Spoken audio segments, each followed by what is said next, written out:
for coming out tonight. I got a question for you real quick. Up until about 5 years ago when gay marriage was legalized nationwide, the conservative movement has been explicitly pro-traditional family. Now, both you and your organization advocate for the acceptance of anti-Christian, immoral lifestyles like homosexuality and transsexuality, going as far to invite drag queens like Lady MAGA to your events. It seems to me and anyone who's paying attention that conservatives just believe whatever liberals believed 5 years ago. Right now, there's a push by the left to normalize pedophilia by way of child drag queen shows and... Oh, excuse me. Phone shut off.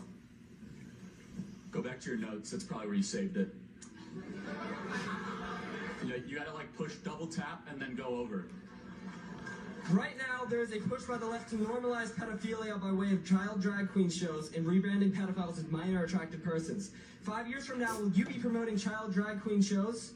Will child abuse become part of the conservative platform?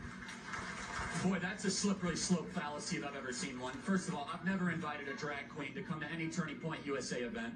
I was at Politicon, and an individual by the name of Lady MAGA came up, and I took a picture, and she walked away. Secondly, let me ask you a question. Are you a Trump supporter? Yes, sir. So are you a proud Trump supporter? Of course. So are you sickened that he had a gay man speak at his convention? Yes. Then you're not a Trump supporter, my friend. Thank you very much. Let me ask you another question.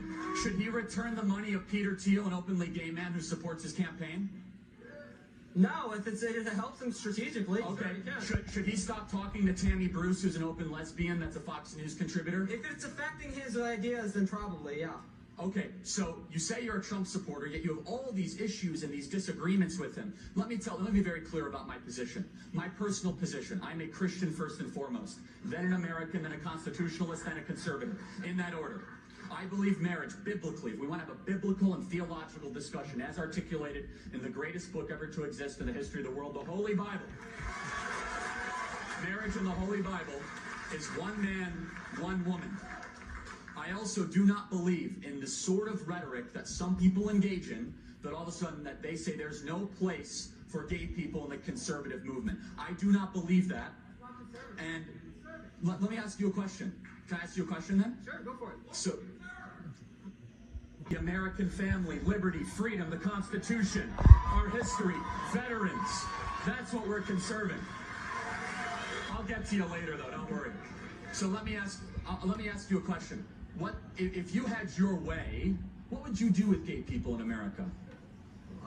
What would I do with them? Yeah, because they're not allowed in the conservative movement, so would you just kick them out anytime they show up at a Republican Party? If you were in charge, like what would you say? You can't be part of the Republican Party. If somebody is advocating for being openly homosexual, yeah, they should not be part of the conservative movement.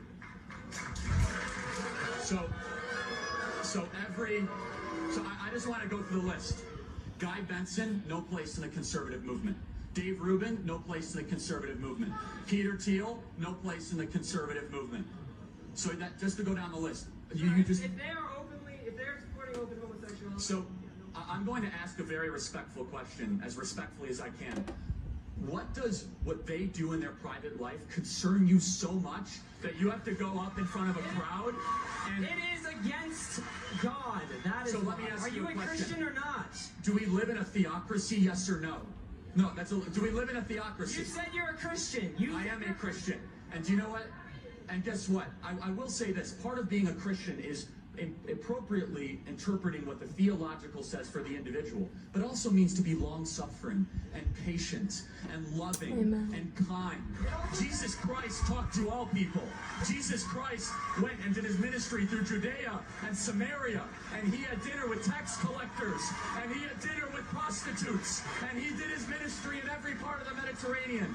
What it means to be a Christian, my friend, is to be open-minded but firm in your beliefs, so you can have that belief.